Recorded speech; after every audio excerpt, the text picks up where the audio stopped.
Hello everyone. तो जो आज जो वैकेंसी निकली है वो निकली है NHPC में निकली है, और ये एक मिनी रतन कंपनी है और इसके डिफरेंट जगह पे इनके प्लांट हैं, तो वहाँ पर इनकी वैकेंसीज़ हैं।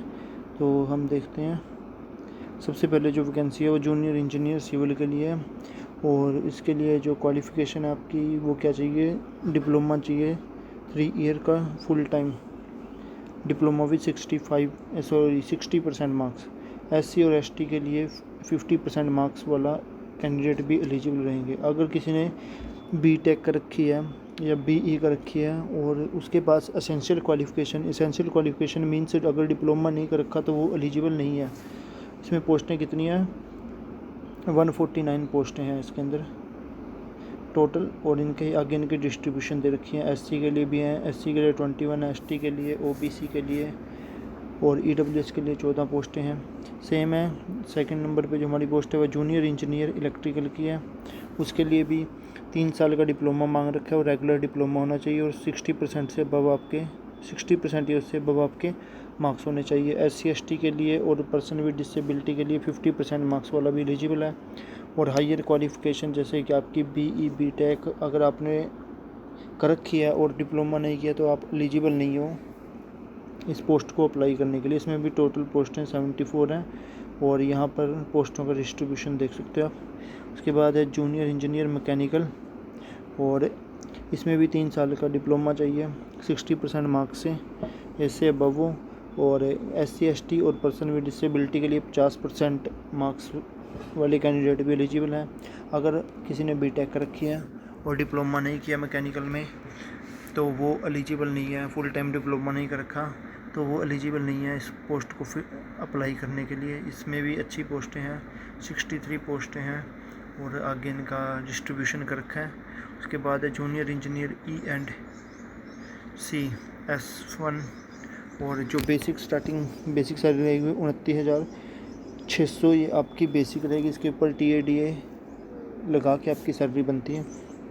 तो इसमें 3 साल का डिप्लोमा ECE में चाहिए, इलेक्ट्रॉनिक्स एंड कम्युनिकेशन इंजीनियरिंग में फुल टाइम डिप्लोमा होना चाहिए, और 60% मार्क्स होने चाहिए। SC ST और पर्सन विद डिसेबिलिटी के लिए 50% डिप्लोमे वाले भी 50% मार्क्स वाले भी एलिजिबल रहेंगे। अगर किसी ने हायर क्वालिफ़िकेशन कर रखी है, BE BTech कर रखी है और जो ये आपके डिप्लोमा नहीं कर रखा तो वो एलिजिबल नहीं है इन पोस्टों के लिए अप्लाई करने के लिए। 5th पे हमने जो सुपरवाइज़र है IT, तो उसके अंदर आपका मेनली इसके अंदर क्या है कि अगर आपने रेगुलर ग्रेजुएट कर हो और विद एक आपको DOEACC से A लेवल का आपका जो कोर्स है कंप्लीट कर रखा है 60% मार्क्स से तो आप एलिजिबल हो। अगर आपने 3 ईयर का डिप्लोमा कर रखा है तो आप एलिजिबल हो। 60% मार्क्स होने चाहिए आपके डिप्लोमे में, और रेगुलर BCA या BSc कंप्यूटर साइंस से कर रखे तो आप एलिजिबल हो। और इसके साथ में इस पोस्ट को अप्लाई करने के लिए आपको एसेंशियल 1 साल का एक्सपीरियंस भी होना चाहिए। वो जो एक्सपीरियंस आपका काउंट होएगा 30/6/2023 तक आपका कंप्लीट हो जाना चाहिए एक्सपीरियंस अगर आप अप्लाई करते हो। तो कौन किन किन फील्डों में जो आपका एक्सपीरियंस होना चाहिए वो मेंशन है, software, web, mobile app development, Python, PHP, ये कंडीशनें दे रखी हैं, इनमें आपका होना चाहिए। और अगर SC ST और पर्सन विद डिसेबिलिटी कैंडिडेट है तो उनके 50% मार्क्स से भी आप एलिजिबल हो जाओगे। अगर किसी ने हायर क्वालिफ़िकेशन कर रखी है MCA या MSc कंप्यूटर साइंस से और जो एसेंशियल क्वालिफ़िकेशन है वो फुलफ़िल नहीं हो रही तो वो एलिजिबल नहीं है। इसमें टोटल पोस्टें 9 हैं। सुपरवाइज़र सर्वे के लिए क्या है कि आपका 3 साल का रेगुलर डिप्लोमा होना चाहिए सर्वेइंग में, और ठीक है, और 60% आपके मार्क्स होने चाहिए। एसेंशियल एक्सपीरियंस में क्या है, ये आपका एक्सपीरियंस मेंशन कर रखा है इन्होंने। इन चीज़ों में आपका जो कैंडिडेट का एक्सपीरियंस होना चाहिए।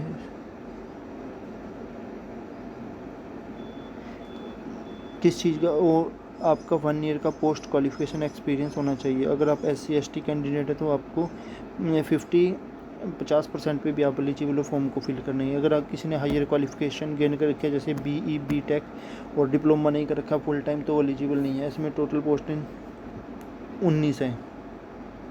उसके बाद है सीनियर अकाउंटेंट, अगर किसी ने इंटर कर रखा है, इंटर सीए पास कर रखा है या फिर इंटर सीएमए पास है तो वो एलिजिबल है। इसमें टोटल पोस्टें 28 हैं। हिंदी ट्रांसलेटर के लिए क्या है आपकी जो पोस्ट नंबर 8 है वो हिंदी ट्रांसलेटर की है। उसके अंदर क्या है कि आपका कि जो मास्टर डिग्री की है उसमें आपका हिंदी या English as a elective subject होना चाहिए, ठीक है, तो आप एलिजिबल हो। और एसेंशियल क्वालिफ़िकेशन है 1 साल का आपका पोस्ट क्वालिफ़िकेशन एक्सपीरियंस होना चाहिए, वो इन्होंने मेंशन कर रखा है हिंदी ट्रांसलेशन के अंदर। और या फिर post qualification experience in research और टीचिंग इन हिंदी। अगर आप किसी कॉलेज या इंस्टीट्यूट में हो वहाँ पर आपका हिंदी में आपका 1 साल का एक्सपीरियंस होना चाहिए।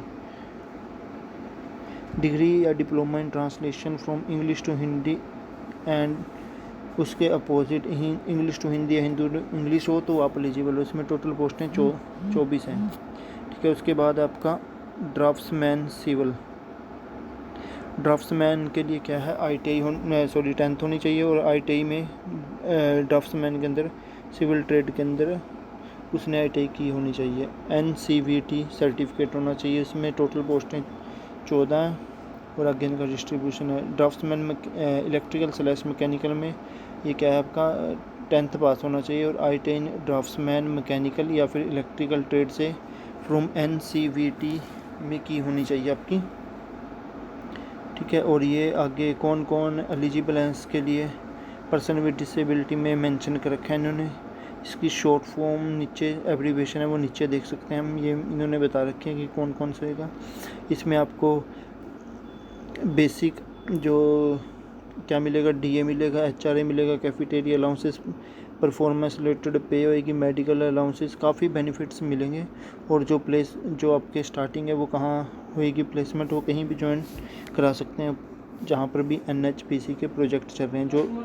हाँ जी, तो इसमें जो एप्लीकेशन फ़ीस है वो 295 रुपये आपकी और प्लस 18% GST है।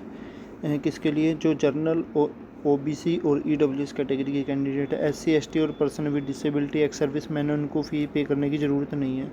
तो आप कैसे अप्लाई कर सकते हो, तो www.nhpcindia.com की साइट पे जाके वहाँ से आपका प्रोसेस स्टार्ट होएगा।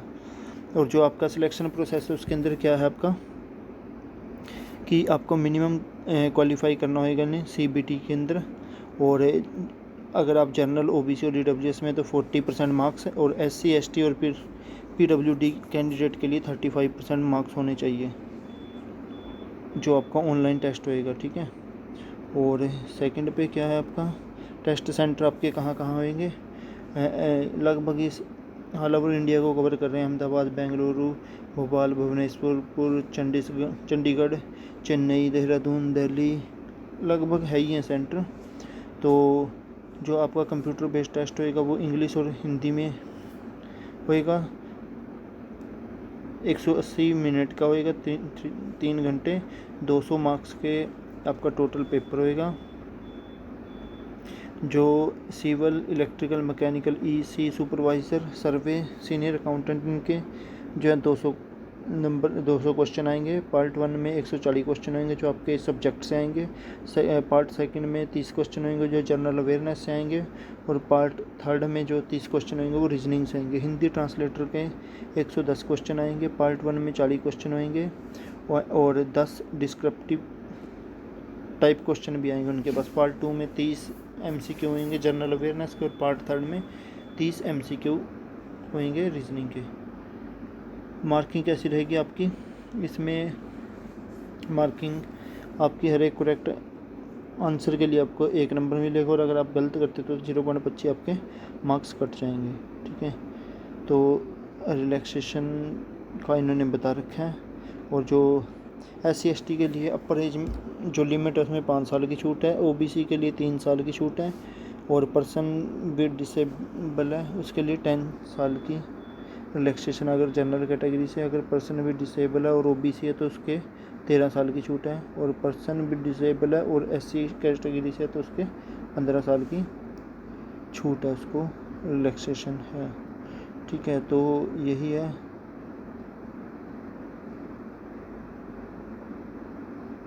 तो तो ये सारा कुछ है इसमें, तो आप लोग अप्लाई कर लेना। कब से कब तक अप्लाई कर सकते हैं? स्टार्टिंग डेट है 9 जून 2023 से स्टार्ट होंगे आपके फॉर्म फिलअप होने, और लास्ट डेट है 30 जून 2023 तक आप इसको फिल कर सकते हो। Thank you for watching my video. अगर आपको जानकारी अच्छी लगी तो चैनल को सब्सक्राइब कर लेना। Thank you everyone.